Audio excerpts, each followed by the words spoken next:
So I'm going to talk to you about what is Bitcoin and cryptocurrencies in legal terms. So I've been studying cryptocurrencies ever since 2013. So I have really gotten involved with regulation and how different countries in the world have basically dipped their toes in cryptocurrencies and how to regulate this new asset class. So basically, based on our civil code and our local legislation, we have come to the following conclusions regarding what can be considered of cryptocurrencies.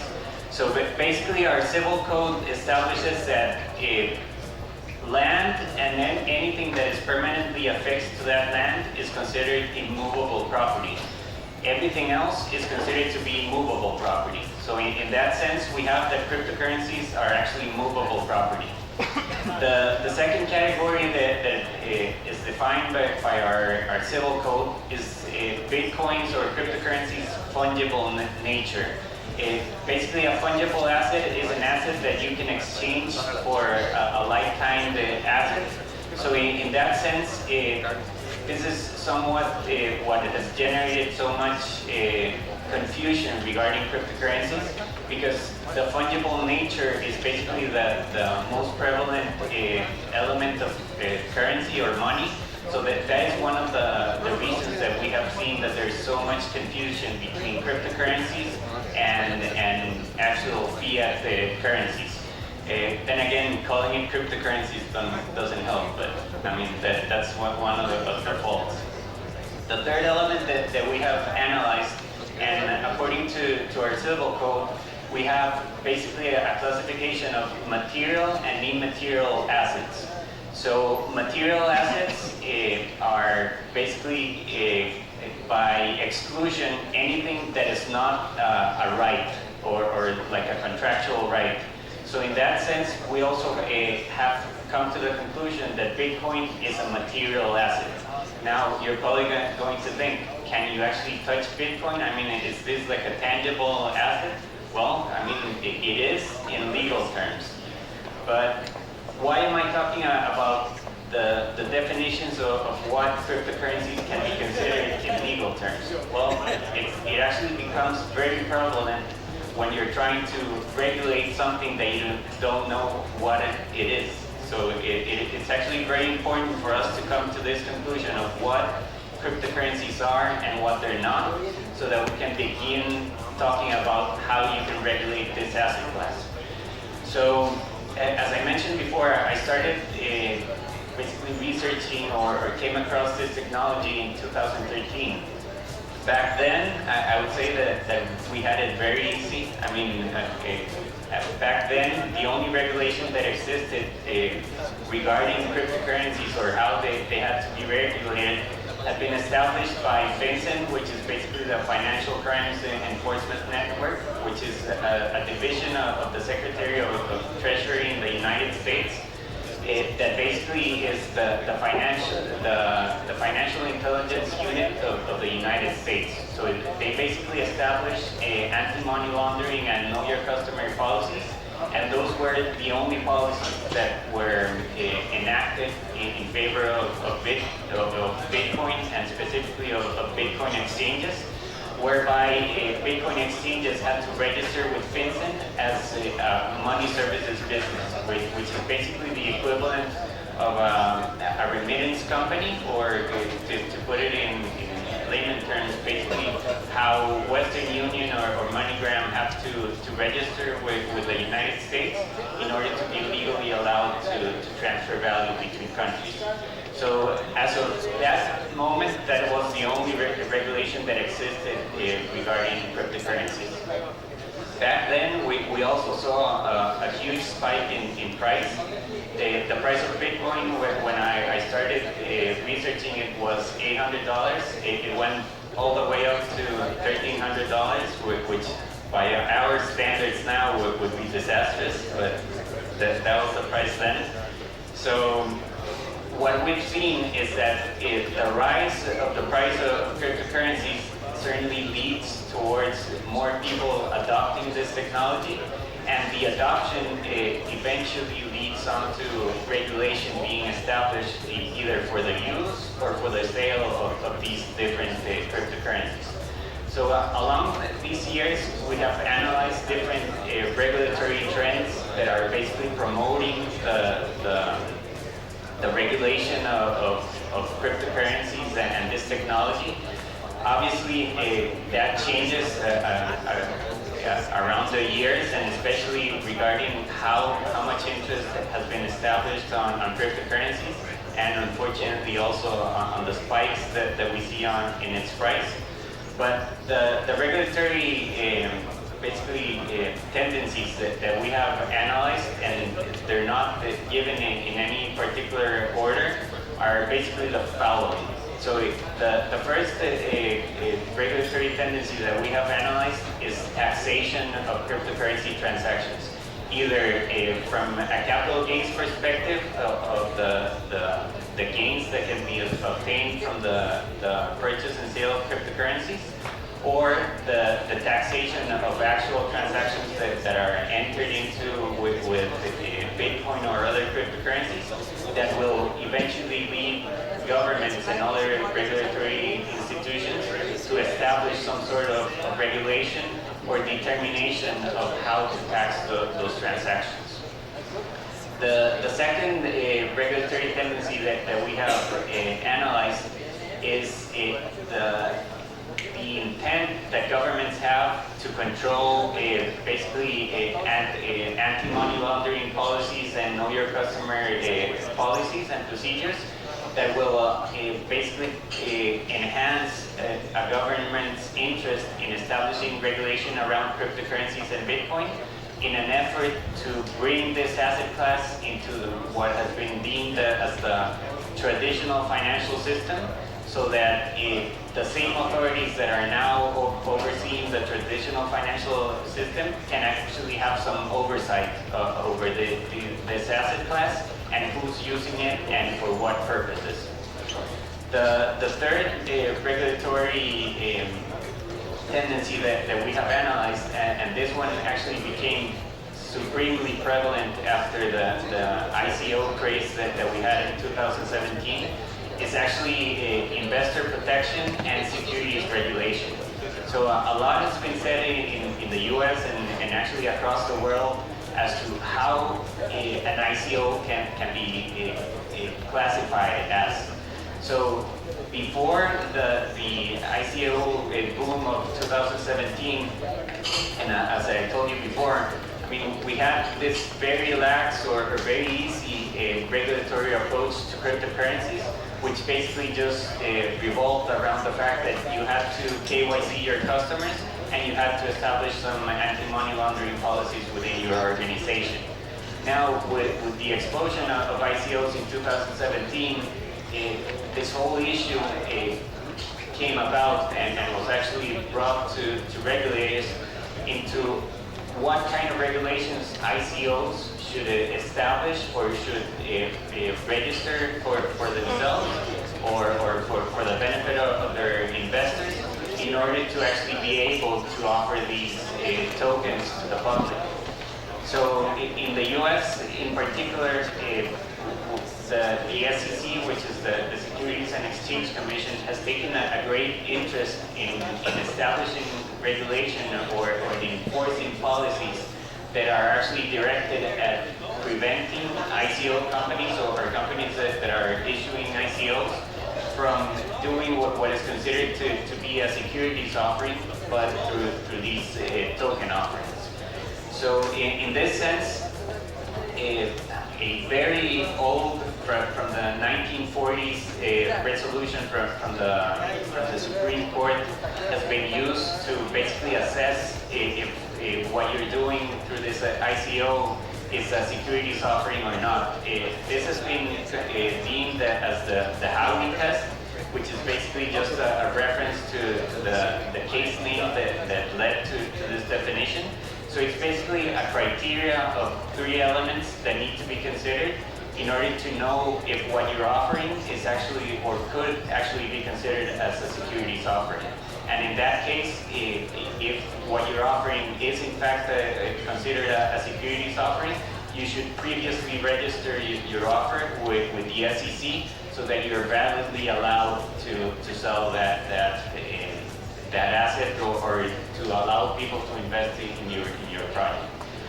And that regulation has obviously complicated things a lot, not just in the US, but throughout the world, because regulators are faced with the fact of having this entirely new asset class that they honestly don't really know what it is, but they need to regulate it somehow. So what has happened, and this is why it's so important for me to tell you from the beginning how Bitcoin can be considered, is that you first need to know what this is before you can actually establish regulation around it. So what has happened, and probably the case has been more prevalent in the US just because the US has always been at the forefront of regulation, and particularly around Bitcoin, there's been a lot of news and interest in people in getting into this technology. So the US has always been at the forefront of establishing regulation around Bitcoin and other cryptocurrencies. So what has occurred right now is that there's this clash of forces between the SEC, which is the Securities and Exchange Commission, and the CFTC, which is the Commodities and Futures Trading Commission, and the FinCEN, which is the Financial Crimes Enforcement Network, in determining who will have regulatory oversight over this new asset class. So why are these three institutions fighting? On the one hand, the SEC is interested in regulating securities, which is an asset class in itself over which, as I told you before, it has been considered that certain ICOs or initial coin offerings fall under the category of what could be considered a securities offering. So that has been the interest of the SEC in regulating this asset class. FinCEN came to regulate cryptocurrencies since the beginning, and their interest has always been the establishment of anti-money laundering and know your customer policies and procedures, so that these entities that interact with this asset can actually establish policies that will allow them to identify who's using the cryptocurrency and for what purposes. And the third entity that I was describing, and it's actually one that I haven't dived into explaining to you, is the Commodities and Futures Trading Commission.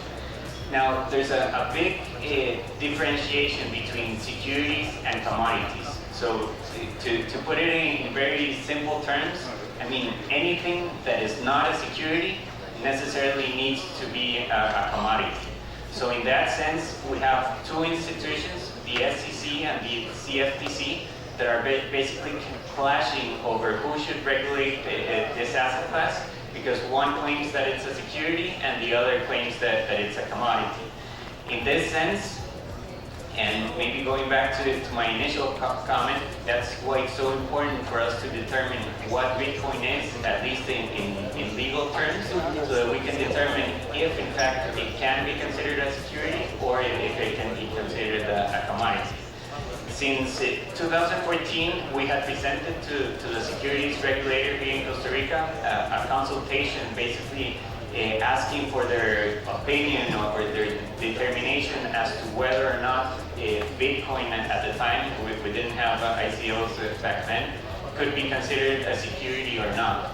So at that time, they had responded to us, and they did state that they did not consider Bitcoin to be a security, and in that sense, Bitcoin and any offering or contract that was entered into regarding Bitcoin, or even using Bitcoin as an underlying asset, didn't necessarily consider that as a securities offering.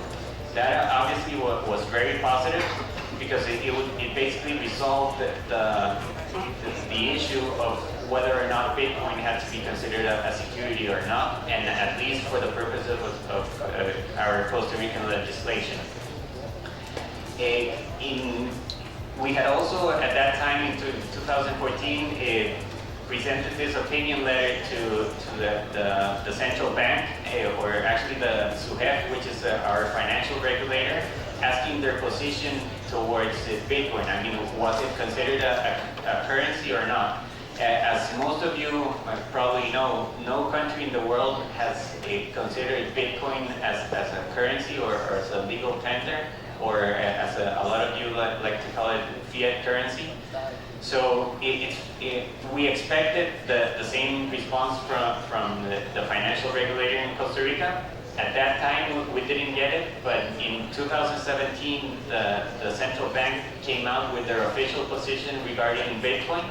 Obviously, as I mentioned before, the spike in the price of Bitcoin certainly sparks a lot of interest in people in the asset, and that eventually leads to regulators taking a close watch or a close eye into what's going on with that asset. So at that time, the central bank basically established, as it was already possibly foreseen, that Bitcoin is not considered a legal tender, and that it's not considered a currency in itself, and that people that wanted to interact with Bitcoin had to do it at their own risk, and that any financial institutions that were overseen by the central bank could in fact interact with cryptocurrencies, but that they would be doing so under their own risk, and that this could eventually lead to regulatory enforcement, particularly regarding anti-money laundering rules. Obviously, I mean, those of you that have had to interact with regulated entities, you know for a fact that you don't want the regulator at your door asking questions. So, I mean, I think it was a position that was very neutral if you wanted to see it on paper, but in what was actually established there was basically a warning to financial institutions not to get close to Bitcoin, because it could spark regulatory oversight of their policies and practices. So that didn't help a lot to assist banks or other financial institutions in wanting to get involved with cryptocurrencies.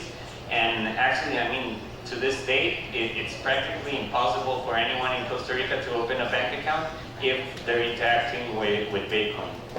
So in that sense, I do believe Costa Rica is lagging in regulation regarding cryptocurrencies, but this also resolved another of the three elements that I was talking to you about, which was the fact that it's not considered a currency.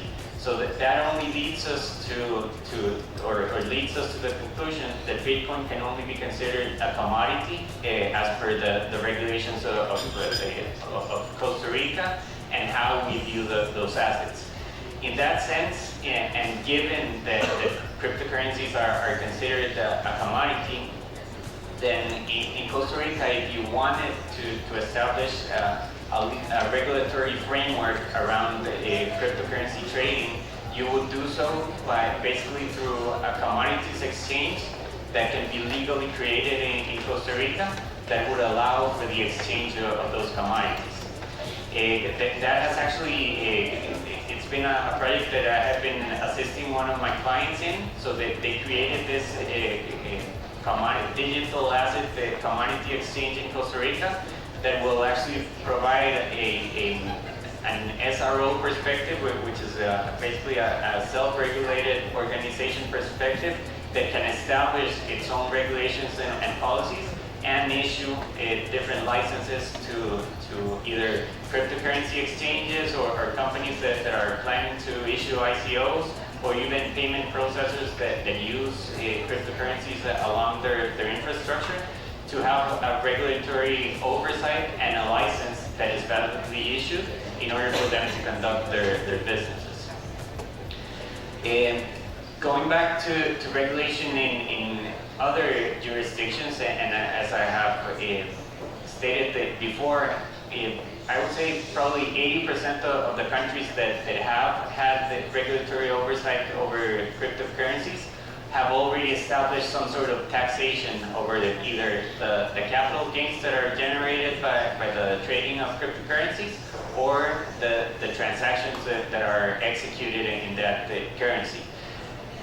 Actually, I know taxes, a lot of people don't like them, but it's actually a validation of the business model, and it's actually a validation from the government that they eventually will have to regulate this asset class, because if you're already taxing an activity or an asset, necessarily you'll have to either establish policies and procedures regarding the use of that asset, or eventually you'll have to establish a specific law that will regulate that asset class.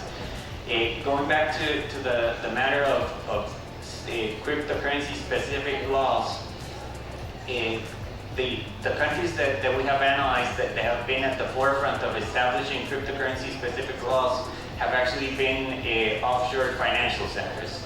So these are basically the entities or the countries that they include the British Virgin Islands, Bermuda, Belize, Malta, in some cases even Dubai, Singapore. So there's many offshore financial centers across the world.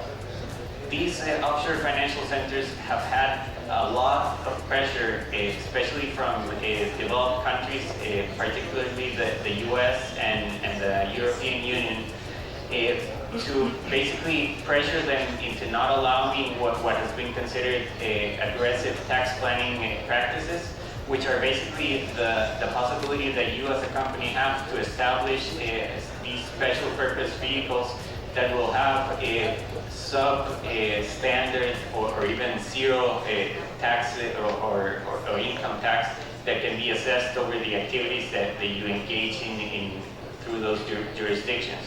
So in that sense, these offshore financial centers have been at the forefront of trying to attract this new business and trying to have that business come to them and basically substitute the other businesses that they have lost due to the pressure from these more developed countries.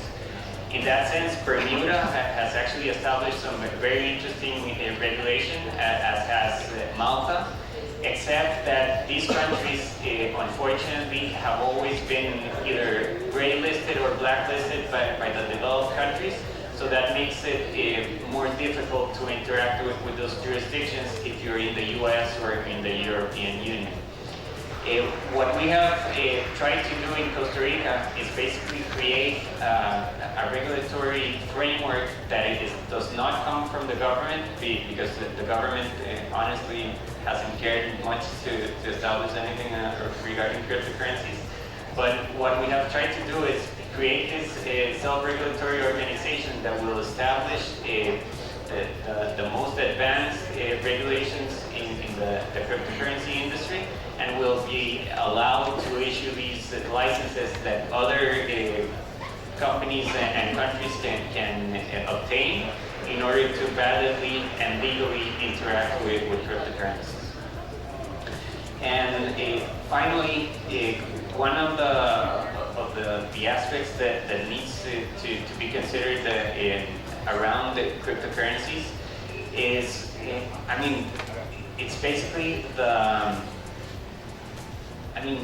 interest that governments, as I said before, have had in establishing a crypto-specific regulation. In that sense, we have analyzed two pieces of legislation that have been presented to the Congress in the US that are actually directed towards considering cryptocurrencies as a commodity and not as a security, and that would actually extend the regulatory oversight of cryptocurrencies to the CFTC. This will certainly be very interesting and very important, because it will actually resolve what we have actually called this regulatory uncertainty that exists all across the world regarding cryptocurrencies, and will most likely lead other countries in the world to establish similar regulations that will most probably consider cryptocurrencies as a commodity. Thank you very much.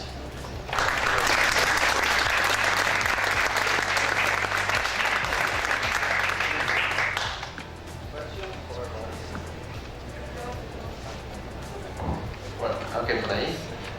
Maestro. ¿Nos dejo?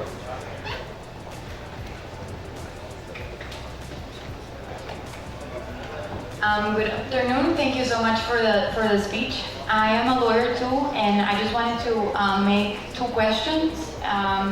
So the first one is, you've established that Bitcoin or any cryptocurrency is a fungible, tangible asset, right? Correct. Which is represented as a commodity. And we're also in Costa Rica ruled by the constitutional principle of free of will, right? Autonomía de la voluntad. Correct. So since we have a product that could be categorized correctly within our regulation, do you think it is possible that we could celebrate contracts with the figure, for example, of a permuta, which is basically an exchange, going back, to the ancient times of the trayectoria and everything that came with that? And my second question is only that it's obvious that the fact that cryptocurrency represents a fear for all of us, right? I don't understand it, I'm starting to understand it, and so are the different entities in our country. With that in mind, it's obvious that the central bank issued an opinion not only because it was fearful about what it is, but also because it will make it lose control, right? And with that in mind, it stated an opinion that basically limits our free of will, right? Our autonomía de voluntad, so we can celebrate contracts. So the other question is, could we present a recurso de amparo against that, say of the central bank, so we could celebrate contracts? Okay, great questions, both. So to address the first one, so in fact, the contrato de cambio, which is popularly known as a contrato de permuta, in fact would allow you to legally exchange Bitcoin for another asset. So for example, I could actually purchase property with Bitcoin, establish it like that in the public deed of transfer, and basically what I would be doing would be an exchange of this digital asset, Bitcoin, with regards to that property or that car or that any other asset that you want to exchange. When it becomes a little tricky is if you actually want to buy Bitcoin, in that case you're under basically a compraventa pura y simple. So it's basically just a purchase agreement where you're using most probably fiat currency to purchase that asset. And this comment is actually going to lead me towards your second question. When you're using money, probably before 2001, no one really cared if it was cash, if it was, if you generated it through your business, or if you just came across it in the street. A lot has changed in the world after 2001, particularly 9/11 and the different, the Patriot Act that was enacted in the US. So that changed a lot, not just for people as us, but for financial institutions as well. So after that, a lot has changed, and they have had to establish a lot more regulations regarding where your money comes from and how you use that money. So in that sense, the regulation, as I mentioned before, is also basically moved towards the establishment of anti-money laundering rules and KYC policies, and that's actually been the interest of regulators in trying to establish a regulation around cryptocurrencies that basically forces that entity or that person that interacts with cryptocurrencies to also adopt regulations that have been previously established for what I like to call the traditional financial world. Now, there are certainly, if you analyze it in the broader perspective, obviously it would be easier for a regulator to just assimilate cryptocurrencies to what is already there, just because they don't have to come up with anything new. But I do believe that cryptocurrency-specific legislation is the way to go, so that you can actually establish regulations that will basically conform to what this asset class is, and not limit the possibilities that this asset and this technology can provide to us.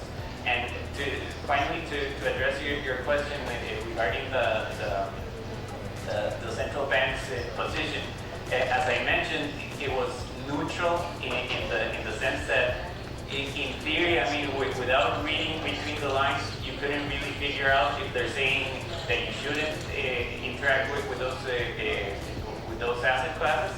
But in reality, what they were telling their regulated entities was, beware. I mean, don't get close to this, because you could probably get burned. So it is true what you're saying. They don't understand it yet. They're trying to figure out how to regulate it. I wouldn't say that it particularly takes away their power, just because, I mean, they are the central bank. I mean, no country in the world has considered Bitcoin or any other cryptocurrency as legal tender. So in that sense, they still have their control. It's actually very likely that most central banks will begin to issue their own digital currencies that will be pegged to the traditional fiat currency. So I do think that it's something that they're looking into, but they're still not particularly sure if they should establish regulation regarding Bitcoin and other cryptocurrencies, or just issue their own. All right, excelente. Muchas gracias.